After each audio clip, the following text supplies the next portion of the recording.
Hello,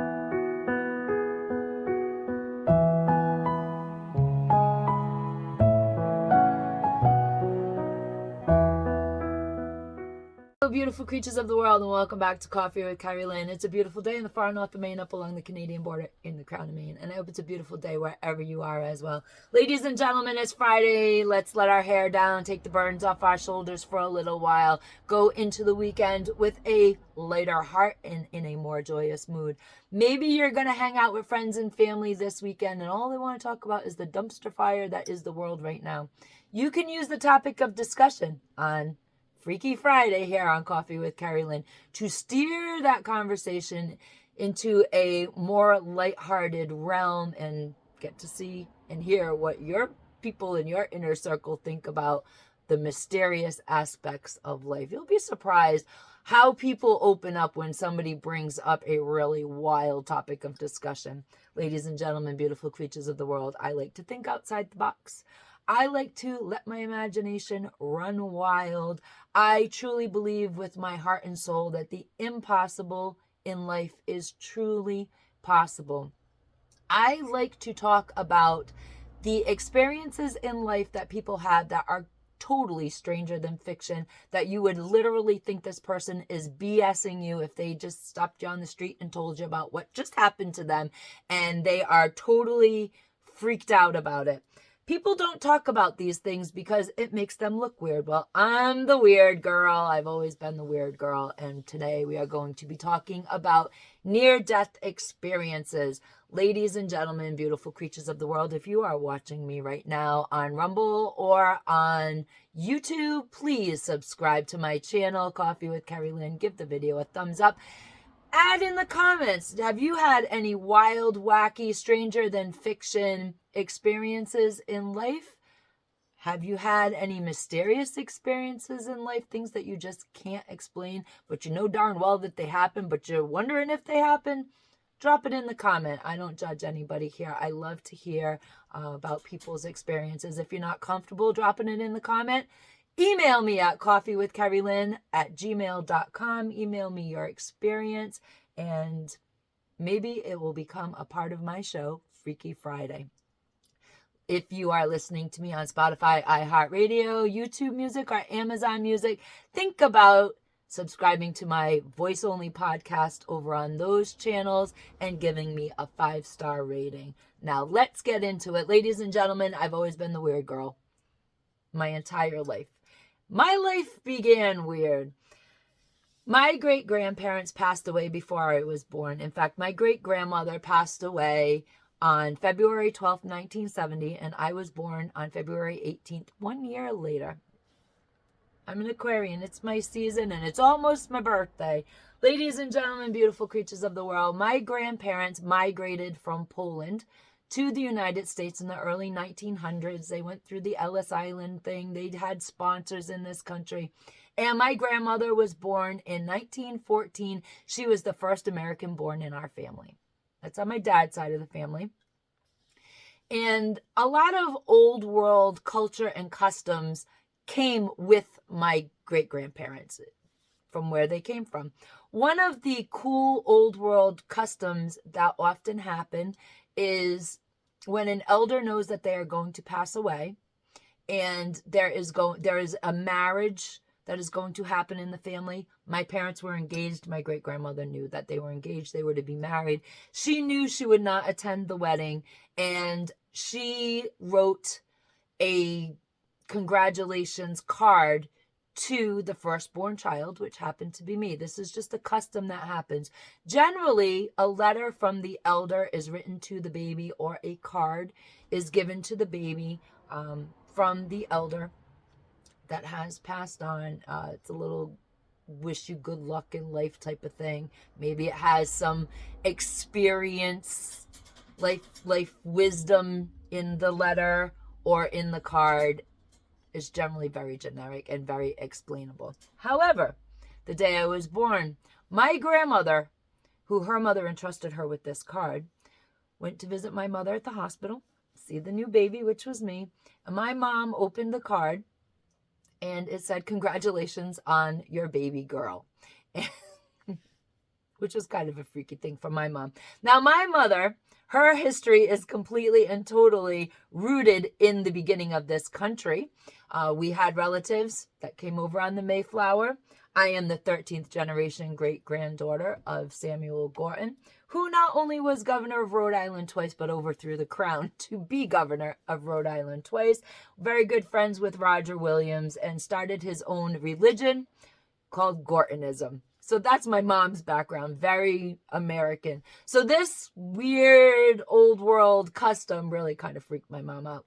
But that was just the beginning. I was about 2 years old, and I was speaking, and I started telling my grandmother about things that happened in her childhood that I had absolutely no knowledge of. She never told anybody about some of these things that I told her. As things would happen, I started speaking fairly fluent Polish. Now, this was kind of brushed aside by my parents, because my parents were like, hey, she's with my grandmother. I was with my grandmother all the time. They were like, my grandmother must be speaking Polish phrases. Now, my grandmother, rest assured, everybody, that she stopped speaking fluent Polish when her mother died, because there was nobody to exchange with her.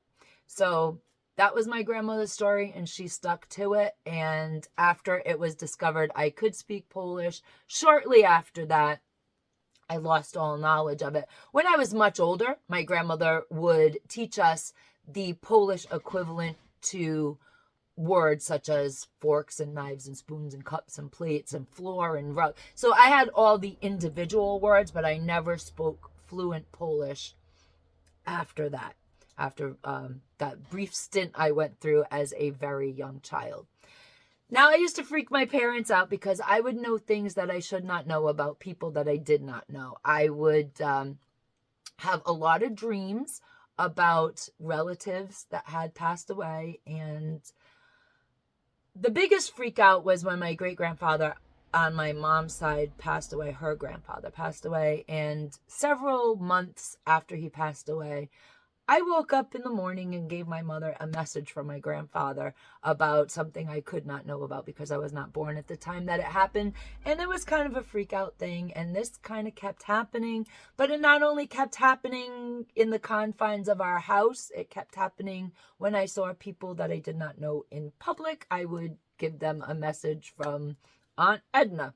And I did not know these people. They did not know me. There's this little girl that's coming up to them and speaking her mind. And that's where we get the phrase, if it pops in my head and flies out my mouth, sometimes we're both surprised. And that is a catchphrase for Coffee with Kerri-Lynn. I was, my parents were a little afraid of me, but they did teach me how to keep that kind of stuff under wraps. And life went on and proceeded. And I really knew what it was like to be a person who knew things that I should not know. I had a hard lesson as a teenager. And I kind of all but stopped talking about it and with friends and stuff like that, because it was kind of a little traumatic experience. And I was really pointed out as the weird girl in school. And that's a hard thing to take when you are very, very young. Kind of smacks your ego a little bit. But as life has it, life went on, and I got involved friendships and had friends that were into this kind of thing, and I was kind of a little amazement to them, and they would ask me questions, and 2 or 3 days later I'd give them the answers to the questions, and I'd meditate on things, and I just knew things. And so I have a great group of friends that know that I'm capable of these wild, weird, wacky, and wild things that I can do. And we call them my gifts at this point, because it's the only polite thing you can say about it. Fast forward from my childhood, I was 24 years old when I had my near-death experience. I was giving birth to our youngest child. Throughout the pregnancy, I had 2 prior pregnancies, and this pregnancy, this third pregnancy, was very strange. It was very weird, and I kept telling my obstetrician that there was something that was definitely wrong. The pregnancy didn't feel right. There was something nagging at me. And of course, people, everything's fine. All the tests are coming out fine. You're going to sail through childbirth. It's going to be okay. And I started talking about things like, what if I die in childbirth? I made out a will. I mean, I was really going into this, and my mom was like, stop being so morbid. You've had 2 babies. You're going to have the 3rd baby. Everything is going to be fine. Don't be morbid about it. Right down to the fact that I knew what I wanted our child to be named, the whole 9 yards. And it was really kind of freaky to some people, especially my husband, my mother, are really close relatives. And everybody assured me everything was going to be fine. On Easter Sunday, 1994, I gave birth to a very healthy, very large baby. I never had any drugs or epidurals or anything during my labors, so I did not want one for this child because I had a feeling that something was going to go wrong. My obstetrician ended up, because the baby was born a week early, he ended up going home for Easter that year to his family in Rhode Island, where we had just come from. His family lived 2 towns over from where we grew up, and he was in Rhode Island having a lovely dinner with his family, and we had a doctor that was on call, very young and very inexperienced. And I told this young guy, listen, there's something wrong with this pregnancy. I don't think I'm going to make it. And he assured me everything was fine. We were going to sail through this labor, this birth. It would be fine, and I'd see everything would be marvelous. Right after our child was born, I hemorrhaged, and I was not giving up the placenta. So this inexperienced young doctor, instead of sending me to the OR and getting things straightened out, he decided he would take care of everything right there in the birthing room without anesthetic, and not really, I don't think, knowing what he was doing, but I didn't know better myself. So, I had high risk pregnancies, but I also had, for the first 2 babies, I had the doctor who delivered me as a child deliver our first 2 children, and highly experienced guy, and he could handle all of the things that happened during my previous labors and deliveries. But the young guy, he handled it a completely different way. I ended up hemorrhaging, and we didn't know at the time how bad it was. They trying to fix everything right there in the birthing room, and the doctor announced, although I felt really funny and I had lost a bit of blood, that I would absolutely and totally be fine in a few hours. My husband and my mom went home to pick up the older children who were being babysat at the house to meet their new baby brother. And when they got back to the hospital, I was dying, and I was completely bleeding out. Now, people often ask about what happens after you pass away. What is there? And a lot of people, especially if you are going through an illness that you know that you are not going to recover from, there is a lot of fear in not knowing what to expect when you cross over into the afterlife. I am here to tell you that there is an afterlife. I have been there, and I have come back. When I was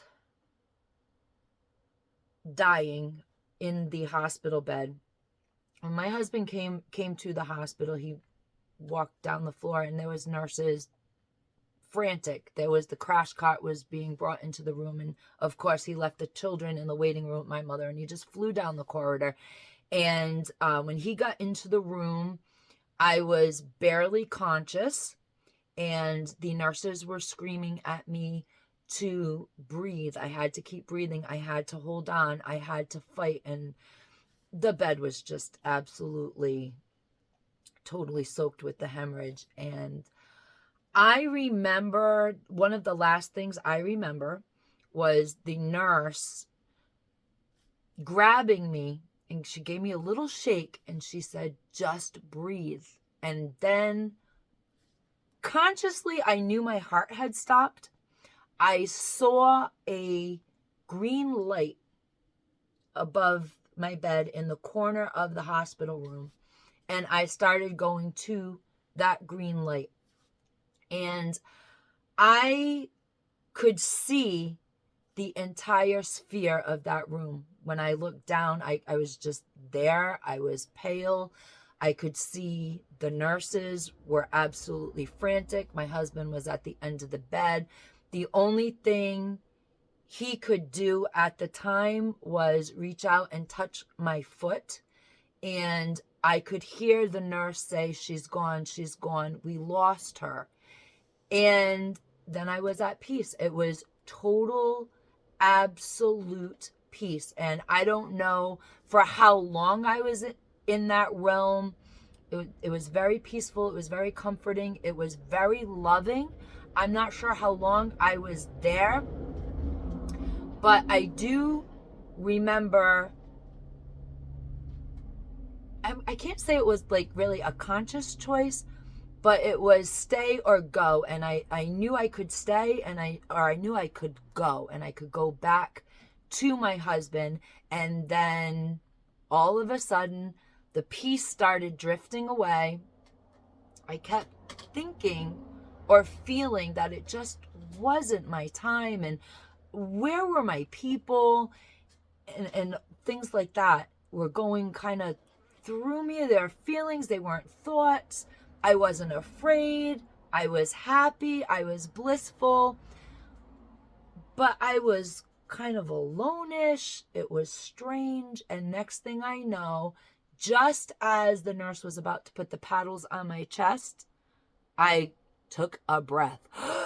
Just like that. And it scared the hell out of the nurse. And it scared the hell out of everybody in the room that they were just inches away from smacking me with that paddle. I had no pulse, no heartbeat. And all I could feel was my husband touching, rubbing, and massaging my foot. That was the first time I hemorrhaged. 2 weeks later, I hemorrhaged again because they didn't do proper procedures. And it was, like I said, it was a very young, new obstetrician, and certain things weren't done. I didn't get a DNC, and therefore nothing was really investigated. I had stopped hemorrhaging in the hospital. I had stayed in the hospital for 5 days. I had stopped hemorrhaging. They sent me home, and a week and a half after that, I hemorrhaged on my bathroom floor in our house. And it was a very frightening experience for everybody around. My husband had some friends over, and I just called out to him. I said, I'm hemorrhaging. You have to get an ambulance. And they called the ambulance. And the entire time I was completely conscious. And the EMTs came, and I spoke to them, and they're looking for a pulse, and they're trying not to freak me out. But I absolutely had no pulse. Although this entire time I was assuring everybody that I was not going to go anywhere. I had a child to raise. That, I told my husband over and over again, I'm not going to die. And they're like, where the heck is this chick's pulse? They got me to the hospital. All total, that it was fine. I spent another week in the hospital. All total, I had about 7 pints of blood run through my body within the month that my son was born. And that is my near-death experience. And if you're wondering, or if you're frightened about what is on the other side, from what I experienced, what is on the other side is love and kindness and beauty and serenity and peace. And my entire life, I know I have something to do here on earth, in this earthly body. I know I'm part of a larger plan.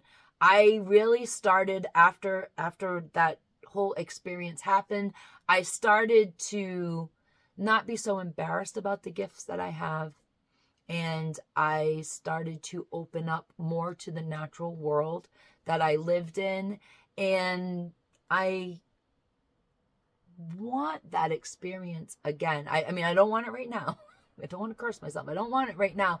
But there's always something in me that wants to get back to that place I was just hours after my child was born. I want to get back to that sense of peace, love, serenity, tranquility, and wholeness. It was really a wholeness experience. I felt so alive. I felt like I was home. I felt like I was supposed to be there. But for some reason, I came back. And here we are sharing the story of my near-death experience. If you have had a near-death experience, or you want to share any wild, wacky, stranger than fiction experience that you've had in your life, drop it in the comments or give me an email at coffeewithkerrilynn@gmail.com. And I'd love to share your experience one day on Freaky Friday on Coffee with Kerri-Lynn. Ladies and gentlemen, beautiful creatures of the world, thank you for listening to today's show. And carpe diem, because no one promised you a tomorrow.